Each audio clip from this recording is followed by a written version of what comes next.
চেষ্টা করেছি নিজের মতন চেষ্টা করার পরে বল হয়ে গেছে, সবাই যে যার মতন চেষ্টা করলো। আরে ভাই এই যে এইখানে এঁকে দিয়েছি, দেখ ফোন দেখার দরকার, আমি এখানেই কোশ্চেনটা লিখে দিয়েছি, ঠিক আছে। আচ্ছা এটা একটু বল দেখি, এই মলিকুল যেটা এঁকেছে এখানে কার্বন কটা আছে? এটা দিয়েছে যেটা কোশ্চেনে, সেখানে কার্বন কটা আছে? 6টা। কীভাবে বললি কার্বন? এইখানে এটা মানে কি, কটা কার্বন আছে? দুটো, তাই তো, দুটো। এখানে একটা 3 নাম্বার গেল, 4 নাম্বার, আরও 2 6 নাম্বার, খুব ভালো কথা। কার্বন আছে 6টা। হাইড্রোজেন কটা আছে এই স্ট্রাকচার দিয়ে? কি হচ্ছে হাইড্রোজেন কটা আছে? 12টা। কীভাবে বুঝলি 12টা? হ্যাঁ 3 × 2 6, 3 × 2 6, তাই তো। আচ্ছা এবার আমার একটা জিনিস বলবি, তোকে ধর কেউ এটার ফর্মুলা বললো NH4 whole to CO3। NH4 whole to CO3 মানে হাইড্রোজেন কটা থাকে? 8টা থাকে, তাই তো, 8টা থাকে। আচ্ছা 4 × 2 করিস তো নাকি 4 + 2 করিস? 4 + 2 করিস। তাহলে হাইড্রোজেন হচ্ছে কত আমার এখানে, কটা আছে? 3 × 2 = 6, 3 × 2 = 6, 12টা। যে যা স্ট্রাকচার রেখেছি এখানে হাইড্রোজেন আদৌ 12টা এসছে? দেখ যে যা স্ট্রাকচার রেখেছিস হাইড্রোজেন 12টা এসছে? যে যা স্ট্রাকচার রেখেছিস এখানে হাইড্রোজেন কি 12টা এসছে আদৌ? আচ্ছা খুব ভালো কথা, 12টা এসছে। স্ট্রাকচার সবার হাইড্রোজেন 12টা, যে যার মতো স্ট্রাকচার রেখেছে, যে যার খাতা, আমি কারোর খাতা চেক করছি না, আমি তোকে বলছি তুই মিলিয়ে দেখছিস তোর হাইড্রোজেন 12টা এসছে কিনা, ওকে। আচ্ছা এইবারে তুই বল ভালো করে দেখ, এখানে C⋯C দেওয়া আছে, তাহলে আমার স্ট্রাকচারের মধ্যে একটা C⋯C থাকবে। তুই বলি হ্যাঁ থাকবে, থাকবে এটা। এইবারে C⋯C এর সাথে আমার কে লেগে আছে? এই কার্বনের সাথে কি কোনো হাইড্রোজেন দেখিয়েছে কোশ্চেনে? আমাকে এই কোশ্চেনটা আদৌ বলেছে এরকম কোথাও HC⋯CH কোনো ভার্সনের মধ্যে লেখা আছে? এই পার্টটা নেই। তার মানে আমি কি বুঝলাম? তার মানে এটাই বুঝলাম ভাই এই কার্বনের সাথে কোনো হাইড্রোজেন লেগে থাকবে না, ওকে। তুই বুঝলি কি এই কার্বনের সাথে কোনো হাইড্রোজেন লেগে থাকবে না, ওকে। তুই বলে হ্যাঁ তাই, বোঝা গেছে। এইবারে যারা যারা খাতা এঁকেছিলি কেউ ঠিক আঁকিস না আমি জানি, সবাই স্ট্রাকচার যে যার মতন মডিফাই করছিস, হয়েছে? এঁকেছিলি কার্বনের সাথে হাইড্রোজেন লাগিয়েছিলি, ডাবল বন্ডে তো একটা বন্ড ফাঁকা ছিল, ডাবল বন্ডে মানে দুটো বন্ড চলে গেল, তারপর একটা বন্ড তো কার্বনের সাথে লাগার পর আরেকটা বন্ড উপরে লাগিয়ে দিয়েছে। আমার কথা বোঝা গেছে? তাহলে আমি কি বুঝলাম ভাই, যেহেতু কোশ্চেন আমার HC⋯CH বলেনি, তার মানে কার্বনের সাথে কোনো আমার হাইড্রোজেন লেগে নেই। আচ্ছা তাহলে এই কার্বনের কটা করে বন্ড এখনো ফাঁকা আছে? এই কার্বনের কটা হাত ফাঁকা আছে? এই কার্বনের দুটো। এই কার্বনের কটা হাত ফাঁকা আছে? দুটো। চল আমি তোকে বললাম কার্বনের সাথে হাইড্রোজেন লাগানো যাবে না, তাহলে এবার তুই বাকিটা ভাবনা চিন্তা করে আঁকছিস। নিচে একটা মিথাইল আর সাইডে একটা কার্বন হবে, তাহলে আঁক, খাতা এঁকেছিস? দেখি খাতাটা ঘোরা দিয়ে, হাইড্রোজেনগুলো দিয়েছিস? হ্যাঁ ওটা একটু ছোট হয়ে গেছে একসাথে বলে। মলিকুলটার নাম কি হবে বলতো যেটা এঁকেছিস? আইইউপিএসি নামটা বলে দে, কি হবে? ততক্ষণ বাকিটা চেষ্টা করতে থাকো, যে যার মধ্যে চেষ্টা করছে। 2,3 ডাইমিথাইল বিউটিন। না না একটু ভাব, হয়নি, এটা নাম হয়নি। ক্লাস 10 স্টুডেন্ট এই অ্যান্সার দেবে না, একদম পারফেক্ট অ্যান্সার দেবে, কারণ 20 দিন পরে বোর্ড এক্সাম স্টার্ট হচ্ছে, একদম পারফেক্ট অ্যান্সারটা দেবে, সেই পারফেক্ট অ্যান্সারটা দে।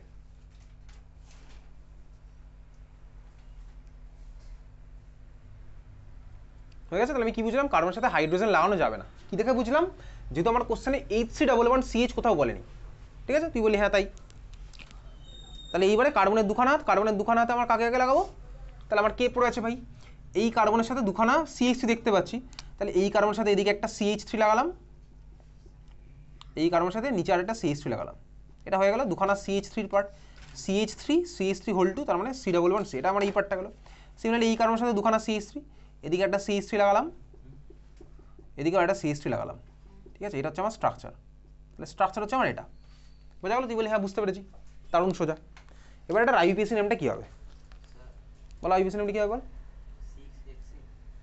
না ভাই 6xc হবে না, ওসব কোনো ওইভাবে কোনো নাম টাম শিখিনি এখানে। কী হবে বল এবার? এটা ডাইরেক্ট কোশ্চেন তাহলে এবার। না না বলিস না, 1,1 মিথাইল যখনই দেখবি না, যে সবাইকেই বলছি, এগুলো ক্লাসেও বলেছিলাম, যখনই তুই দেখবি তোর অ্যান্সারের মধ্যে 1,1 মিথাইল, 1 মিথাইল 2, 1 মিথাইল আসছে, 1 ইথাইল আসছে, বুঝে অ্যান্সার ভুল হয়েছে, ফার্স্টেই কেটে দিবি, কাউকে দেখানোই দরকার, নিজেই আগে কেটে দিবি। তাহলে বল এটার অ্যান্সার কী হবে? এবার তো আইইউপিএসির কোশ্চেন, বল এটার অ্যান্সার কী হবে বল? 2,3 dimethyl বিউট 2 in. Exactly 2,3 dimethyl butene. কীভাবে কী করলাম? আমি তো বহুদিন আগে শিখেছি। তাহলে মলিকুলের নাম আমি কীভাবে করছি? ফার্স্টে থেকে আমার এর মধ্যে কোনো সাবস্টিটিউয়েন্ট নেই, তাহলে সাবস্টিটিউয়েন্ট থাকতে পারে, ফাংশনাল গ্রুপ কেউ নেই, তাহলে আমি টার্মিনাল কার্বন থেকে স্টার্ট করবো, যেই থেকে গেলে ডাবল বন্ডের পজিশন মিনিমাম হবে, তাই তো। টার্মিনাল কার্বন এখানে কত রকমের আছে দেখ, এটা একটা আছে, এটা একটা আছে, এসব কনসেপ্ট তোর কাছে নতুন কিছু নয়, এটা একটা আছে। দেখ এই কার্বন আর এই কার্বন বেসিক্যালি সেম সেম, কেন? কারণ এই কার্বনের পরেও সি ডাবল বন্ড, এই কার্বনেরও সি ডাবল বন্ড, তাহলে আমি এটাকে আর কনসিডার করছি না। সিমিলার দেখ এই কার্বনের পরেও এইটা, এই কার্বনের পরে ওটা, একই এনভায়রনমেন্ট ওদের, তাহলে এটা থেকে ওটা দুখানা মাত্র টার্মিনাল কার্বন, তাহলে যোগ করলাম, পেয়ে গেলাম কি আমি লংগেস্ট চেন পেয়ে গেলাম। ঠিক আছে, তুই বলি হ্যাঁ তাই। লংগেস্ট চেনের মধ্যে আবার কে ঝুলছে ভাই? এটা একটা মিথাইল, ওটা আরেকটা মিথাইল, এসব বহুদিন আগে করেছি তাই না, বহুদিন আগে করা, দুর্গাপুজোর আগে মনে হয় করেছিলাম। ওকে, তাহলে এটা একটা মিথাইল, ওটা আরেকটা মিথাইল। এইবারে আমার কাজ কি ভাই? এইবারে আমার কাজ হচ্ছে টার্মিনাল কার্বন থেকে স্টার্ট করা, নাম্বারিং করা। দেখ আমি এদিক থেকে স্টার্ট যদি করি, তাহলে আমার ডাবল বন্ড, আমি কাকে প্রায়োরিটি দেবো এখন? সাবস্টিটিউয়েন্টকে নাকি ডাবল বন্ডকে? এটাও খাতায় করা আছে, ভুলভাল বলে লাভ নেই, খাতার মধ্যে উল্টে দেখে নে, এদিক ওদিক তাকিয়ে থাকে কোনো লাভ নেই তাই না? কি হবে এদিক ওদিক তাকিয়ে থাকে? আমি কি তোকে তো এটা বলবো না, খাতার মধ্যে একটু বার কর, খাতার মধ্যে বার করে দেখে নে, সিম্পল দেখে নে। যখন আমার ডাবল বন্ডও আছে আবার ভাই সাবস্টিটিউয়েন্ট আছে, তখন আমি কাকে প্রায়োরিটি দিয়ে নাম্বারিংটা করবো? খাতার মধ্যে লেখা আছে ডাবল বন্ড লেখা আছে, তাই তো? তাহলে আমার এখন প্রায়োরিটিকে ডাবল বন্ড। এবার দেখ আমি লেফট সাইড থেকে গেলে ডাবল বন্ডের পজিশন 2 হবে, এটা তো 2 অবশ্যই, 1 2 3 4 হবে। ওদিক থেকে স্টার্ট করে দেখ 1 2 3 4ই হবে, তাহলে আমি যে কোনো একদিক থেকে করলাম, তাহলে 1 2 নম্বরে আমার ডাবল বন্ড হলো, 3-এ তার ডাবল বন্ড শেষ হচ্ছে, 3 4, বোঝা গেল? তাহলে এবার হচ্ছে 2 নম্বরে একটা মিথাইল লেগে আছে, 3 নম্বরেও একটা মিথাইল লেগে আছে, তাহলে এবার মলিকুলের নাম লেখা স্টার্ট করি। আগে আমি কাকে লিখতাম হচ্ছে সাবস্টিটিউয়েন্ট। ঠিক আছে, সাবস্টিটিউয়েন্ট কতই আছে? 2-এ আছে আর 3-এও আছে, তাহলে আমার কি হলো 2,3, তারপরে ডাইমিথাইল, 2 3 ডাইমিথাইল হয়ে গেল, সাবস্টিটিউয়েন্টের পার্ট শেষ। লংগেস্ট চেনে কটা কার্বন আছে? 4টে কার্বন, তার মানে হচ্ছে বিউট। তারপর ডাবল বন্ডের পজিশন লিখতে হবে, কারণ লংগেস্ট চেনে সব আমার সিঙ্গেল বন্ড নয়, তাহলে 2 নম্বরে আছে হচ্ছে ডাবল বন্ড, তাহলে আমার কি হলো বিউট ড্যাশ 2 ড্যাশ ENE, তাহলে হচ্ছে মলিকুলার নাম 2 3 ডাইমিথাইল বিউট 2 ইন, বোঝা গেল? 2 3 ডাইমিথাইল বিউট ইন, এটা বহুদিন আগে করেছি, দেখবি খাতার মধ্যেও করা আছে সব মলিকুল। চল চলে যাচ্ছি পরে, তারপরে বল কোথায় আছে পরেরটা, তার ঠিক পরের যে কোশ্চেনটা আছে বল, সেটার নামটা কীভাবে বলে ফেল। দেখ আঁকা আছে কীভাবে, CH3 C COOH, এইভাবে আঁকা আছে, CH3 C COOH।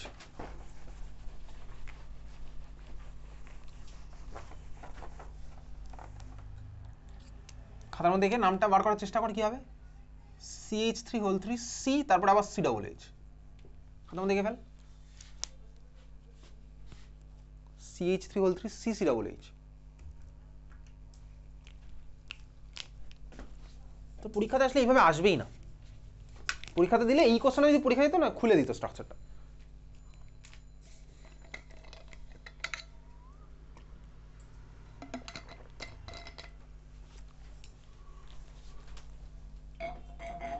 ঠিক আছে, মলিকুলার আইপিএসি নাম কি হচ্ছে বলে ফেল।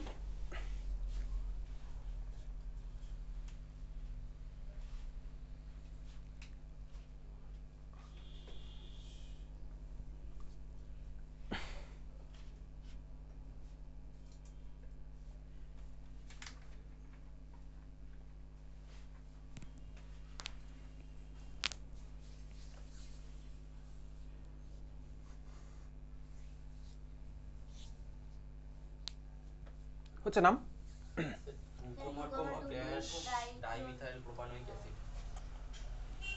এক্স্যাক্টলি 2,2 ডাইমিথাইল প্রপানোয়িক অ্যাসিড, তাই তো? ছবি আঁকা শুরু করি এবার, আঁকছি দেখ COOH, আমি আঁকছি, সেটাকে খুলে খুলে আঁকবো, এইসব কোশ্চেন তোকে দেবে না, ক্লাস 10-এ এইভাবে দেবেই না, ক্লাস 10-এ খুলেই স্ট্রাকচার দেবে। COOH যদি আমি ভাঙি তাহলে পাবো হচ্ছে দেখ এই স্ট্রাকচারটা, COOH হলো। দেখ কোশ্চেন থেকে আমি বুঝতে পারছি COOH এর সাথে আরেকটা কার্বন লেগেছে, দিলাম আরেকটা কার্বন লাগিয়ে, দেখ কার্বনের সাথে 3খানা CH3 লেগে আছে, দেখেই বুঝতে পারছি 3খানা CH3 কার্বনের সাথে লেগে আছে, এদিকে একটা CH3 দেবো, এদিকে একটা দেবো, এদিকে একটা CH3 দেবো, দিলাম ভাই এটাকে CH3 এরকম, বুঝলি? তুই বললি হ্যাঁ বুঝতে পারছি, এখানে একটা CH3 দিলাম, এখানে আরেকটা CH3 দিলাম, এই হচ্ছে আমার মলিকুলটার স্ট্রাকচার। তো যদি বোর্ডে আসে এইভাবে খুলে তোকে জিজ্ঞেস করবে স্ট্রাকচারটা দিয়ে, ঠিক আছে? তাহলে এবার কী হবে, মলিকুলের মধ্যে ফাংশনাল গ্রুপ আছে, কি আছে ফাংশনাল গ্রুপের মধ্যে? কার্বক্সিলিক অ্যাসিড, তাই তো? তাহলে এটা হচ্ছে আমার 1 নম্বর হলো, তারপরটা আমি 2, এবার আমি লংগেস্ট চেনের দিকে যাবো, আমি বুঝতে পারছি এখান থেকে এদিকে ঘুরে গেলেও 3টে কার্বন, এদিকে গেলেও 3টে, এদিকে গেলেও 3টে, 1 2 তারপর হচ্ছে 3, তাহলে লংগেস্ট চেন হচ্ছে আমার এটা। 2 নম্বরেই 2টো মিথাইল লেগে আছে, 2 নম্বরেই দেখো আমার 2খানা মিথাইল লেগে আছে, তাহলে আমার কি হবে 2,2 ডাইমিথাইল, 2 ডাইমিথাইল নয়, দুটোনেরই পজিশন বলতে হবে, তাহলে কি হলো 2, একটার জন্য আরেকটার জন্য 2, তারপর আবার ডাই আনতে হবে, 2খানা আছে বলে 2,2, তারপর ডাইমিথাইল হলো। লংগেস্ট চেনে 3টে কার্বন, তাহলে হলো প্রপ। লংগেস্ট চেনে সব সিঙ্গেল বন্ড, এই যে সব সিঙ্গেল বন্ড, এই কার্বন থেকে এই কার্বন সব সিঙ্গেল বন্ড, তার মানে কি হবে প্রপ, তারপরে 1-এ আছে হচ্ছে উইক অ্যাসিডটা, এটা হবে প্রপ 1 উইক অ্যাসিড হবে না ভাই, সিঙ্গেল বন্ড বলে আমার এর মধ্যে চলে আসবে কি ANE, আমি জানি ভাই ইটা কেটে যাবে কিছুক্ষণ পর, তাহলে propane dash 1 dash weak space acid. এইবারে তুই ভাই বোর্ড এক্সামে চাইলে তুই ড্যাশ 1 ড্যাশটাকে নাও লিখতে পারিস, এটা 11-12 সবসময়তেই চলবে। 1 ড্যাশ যখনই আসবে না এটাকে তুই অ্যাভয়েড করে দিতে পারিস। ইথানল, ইথানল মানে অ্যাকচুয়ালি হচ্ছে ইথান 1 অল। প্রপান মিথানল মানে অ্যাকচুয়ালি মিথান 1 অল, ঠিক আছে? এটা হচ্ছে আমার মলিকুলার নাম। ক্লিয়ার, বোঝা গেল? ঠিক আছে, আচ্ছা তারপরে বল। তোর পরীক্ষাতে এইভাবে কনডেন্স ভার্সন তোকে দেবেই না। সেন্ট স্টিফেন্স 2, তারপরে কারো কোনো ডাউট? আচ্ছা, সেন্ট স্টিফেন্স 2 অবধি আজকে আমাদের হলো। সেন্ট স্টিফেন্স 3 থেকে আমাদের বাকি থাকলো হচ্ছে 23-24 সেশন বাকি থাকলো। Saint Stephen's 23-24, Saint Stephen's 3 onwards, ঠিক আছে?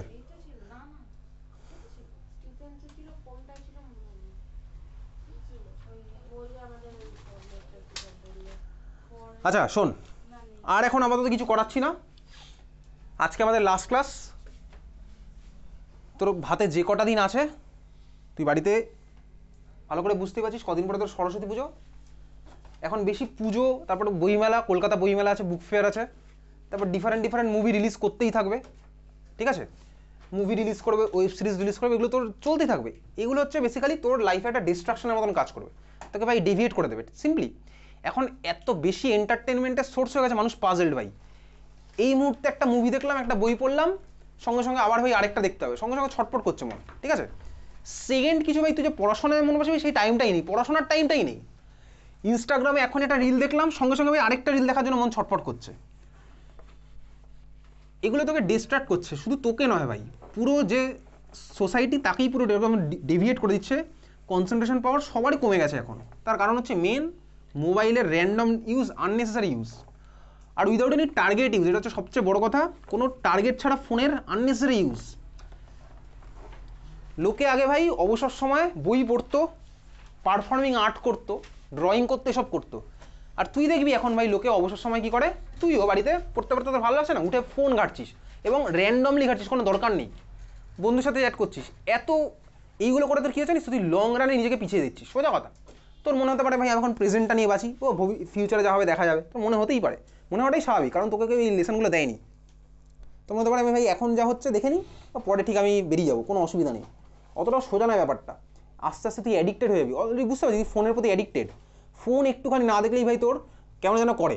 ফোনের মধ্যে তুই ফোনটাকে ইউজফুল কাজে না ইউজ করে অকারণে ইউজ করিস, যেখানে তোর কোনো হেল্প নেই।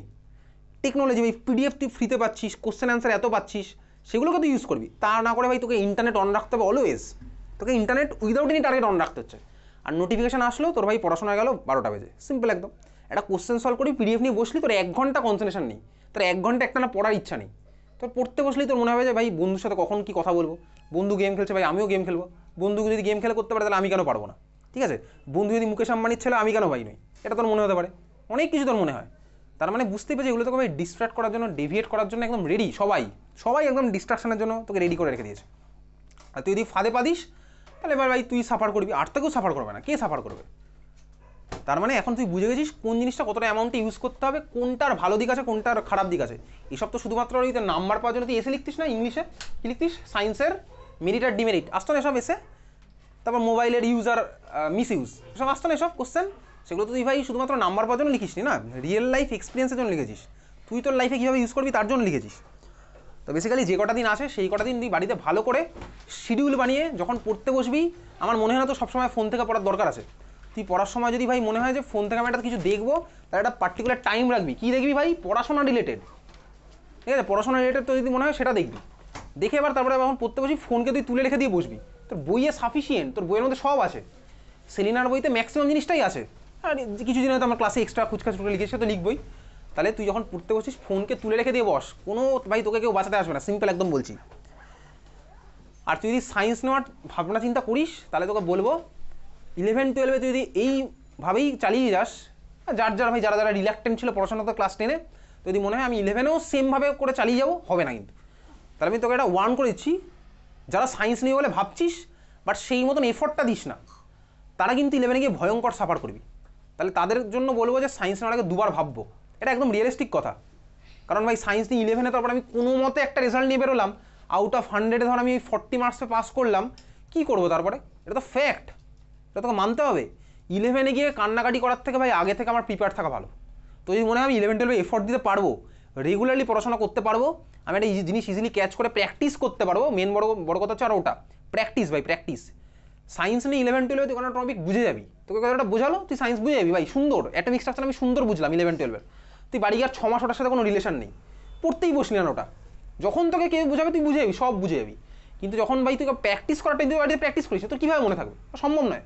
আর 11-12 একটা জিনিসের কনসেপ্ট এইভাবে গ্রো করছে, ঠিক আছে, কনসেপ্ট গ্রো করছে, বাট তোর প্র্যাকটিস নেই, তাহলে ভাই তুই আগে কী করেছিস সব ভুলে যাবি, কিচ্ছু রিলেট করতে পারবি না, তখন তোর আস্তে আস্তে কিন্তু পাগল পাগল মনে হবে। একদম সিম্পল, আমি তোকে ফ্যাক্টগুলো বলছি। তো 11-12 সায়েন্স নেওয়ার আগে যারা যারা মনে হবে আমি 11-12 এফোর্ট দিতে পারবো, রেগুলারলি পড়াশোনা করতে পারবো, কান্নাকাটি করবো না, তারা কিন্তু সেই মতন এগোবি, কোনো এক্সকিউজ কিন্তু তখন আর দিতে পারবি না। 11-এ ফর্ম ফিল আপ একটা হবে রেজিস্ট্রেশন বোর্ডের, তার আগে কিন্তু তোকে চেঞ্জ করতে হবে সায়েন্স থেকে আর্টস, কমার্স, এগুলো। তাহলে নেওয়ার আগে ভেবে চিনতে স্বাভাবিকভাবে, কোনো ভয় দেখাচ্ছি না, আমি তোকে ফ্যাক্ট বলছি, কারণ এই ফ্যাক্টটা তো জেনে রাখা ভালো। 11-এ তোকে সবাই বলে সায়েন্স নে ভাই, সায়েন্স নে, নেওয়ার পরে তখন তোর পাশে কেউ দাঁড়াবে না, দেখবি তোকে তোর পাশে কেউ দাঁড়াবে না, কোনো সেরও দাঁড়াবে না। আমি তোকে আগে থেকে জানিয়ে রাখছি কথাগুলো। তোর যে স্যার এখন হয়তো বলছে না ভাই তুই সায়েন্স নে, কিন্তু তোর জানা উচিত, তোর তো নিজে অ্যানালাইজ করা উচিত, তাই না? এটা হয়তো হতে পারে ভাই সায়েন্স নিয়ে স্কোপ যদি আমার 100টা থাকে, আর্টস কমার্স হলে তো 100খানা থাকবে না, স্বাভাবিকভাবেই বুঝতে পারছিস দুনিয়াটা আমাদের ডিজিটালাইজেশনের দিকে যাচ্ছে, সব কিছু এখন ডিজিটাল টেকনোলজিক্যাল সব কিছু, তাহলে আমার সায়েন্সের ওখানে একটা বিশাল বড় রোল আছে, তো একদম অ্যাকসেপ্টেবল এই একটা। তাহলে স্বাভাবিকভাবেই এটা তোকে অ্যাকসেপ্ট করতে হবে, এটা অ্যাকসেপ্ট, এটা ইউনিভার্সাল ট্রুথ, এটার মধ্যে কোনো মিথ্যে কথা নেই, এটা আমার বানানো ট্রুথ নয়, ইউনিভার্সাল ট্রুথ, ঠিক আছে? তার মানে সায়েন্স নিতে হলে ভাই তোকে পড়াশোনাটা কিন্তু 11-12 সেইভাবেই করতে হবে। আমি তোকে 10-এর আগে একটুখানি বলে দিচ্ছি কথাগুলো, জানা উচিত, তাই না? তাহলে তুই 11-12 যদি রেগুলারলি পড়াশোনা করিস, অবশ্যই তুই ঘুরতে যাবি, বন্ধুর সাথে গল্প করবি, সেগুলো তো করবি, সবাই করবে, সবাই করেও, তার মধ্যে ভাই অনেকেই আইডি ক্র্যাক করে, কোনো অসুবিধার কিছু নেই। কিন্তু ভাই তোকে ওটা ম্যানেজ করতে হবে, ওটা বুঝতে হবে কোনটা কতটা কী করবো। পড়াশোনার অ্যামাউন্ট কিন্তু অনেক বাড়বে 11-12-এ। আমি তোকে জাস্ট 11-12 যদি বইগুলো দেখাই, তাহলে আমি তোকে দেখিয়ে রাখছি, তোকে অসুবিধার কিছুই নেই। এটা 11-এর ধর ক্লাস 11-এর ভলিউম 1, এটা ঠিক আছে, ক্লাস 11-এর ভলিউম 1, সব কিছু লাগবে না, সব কিছু লাগবে না, এটা তোকে দেখালাম। এটা এনসিআরটির বই, এটা ভলিউম 1, ডিটেলসের মধ্যে অনেক কিছু আছে, এটা সেম। আর একটা ভলিউম 2 আছে, আর তোকে এনসিআরটির বই আমি দেখাচ্ছি, এটা হচ্ছে এনসিআরটির ভলিউম 1 আর 2, তাহলে এটা হচ্ছে এনসিআরটির ভলিউম 1 আর 2, সব তোকে খুঁটিয়ে পড়তে হয় না। 11-12 এরকম না যে আমি বই দেখে পুরো মুখস্থ করে চলে গেলাম, পসিবল নয় ভাই, বই দেখে সব মুখস্থ করা পসিবল নয়। 11-12 আমাকে কনসেপ্টের পিছনে ছুটতে হবে, আর প্র্যাকটিস ভাই, প্র্যাকটিস করতেই হবে। ও কান্নাকাটির কোনো জায়গা নেই, কান্নাকাটির কোনো জায়গা নেই, ঠিক আছে? তুমি জোর করে আমার সায়েন্স নিলে, আরে জোর করে কেউ কেউ সায়েন্স নেওয়াচ্ছে না, ওই জন্য আমি তোকে ফ্যাক্টটা বলে রাখলাম, ঠিক আছে? তাহলে ভাই 11-12 তুই যদি এফোর্ট দিতে পারিস তাহলেই সায়েন্স নিবি কিন্তু। আর যদি তোর মনে হয় আমি 11-এ উঠে সায়েন্স নিই, দেখি আগে কিছু বুঝতে পারছি কিনা, তারপরে আমি চেঞ্জ করবো, সেটাও তুই চাইলে করতে পারিস, সেটা তোর ইচ্ছার উপর ডিপেন্ড করছে।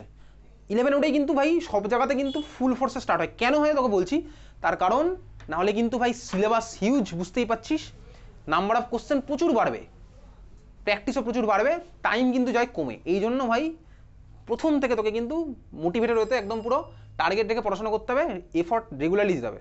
এরকম নয় যে আমি 11-এ ধর প্রথম থেকে যদি আমি না পড়াশোনা করি, পরের দিকে কিন্তু হিউজ প্রেশার পড়ে যাবে, হিউজ প্রেশার পড়বে। 11-এ তো পড়বে, 12-এও তার জন্য সাফার করবি।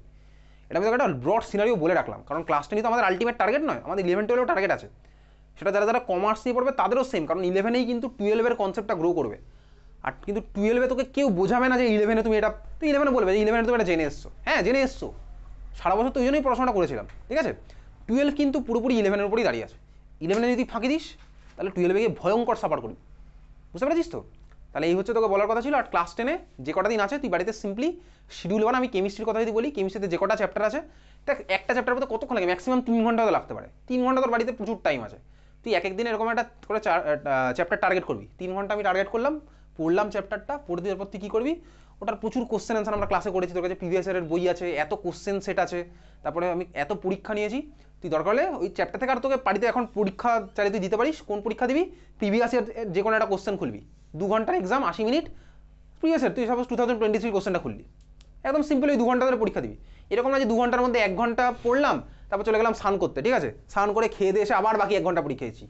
আর ওরকম না, টানা 10টা থেকে স্টার্ট করলে 12টা অবধি বলে দিবি বাড়িতে, কাউকে তখন না ডাকতে ওই 2 ঘন্টার মধ্যে, ঠিক আছে? 10টা থেকে 12টা 2 ঘন্টা এক্সাম দিবি, দিয়ে নিজেই চেক করবি, নিজে লাল পেন নিয়ে বসে তুই বুঝতে পারছিস তো কোনটার অ্যান্সার কি, না বুঝতে পারলে আমাকে জিজ্ঞেস করবি, হোয়াটসঅ্যাপে মেসেজ পাঠাবি, ঠিক আছে? পাঠিয়ে আমাকে জিজ্ঞেস করে নিস, যার যেখানে ডাউট থাকবে আমাকে জিজ্ঞেস করবি, ওকে?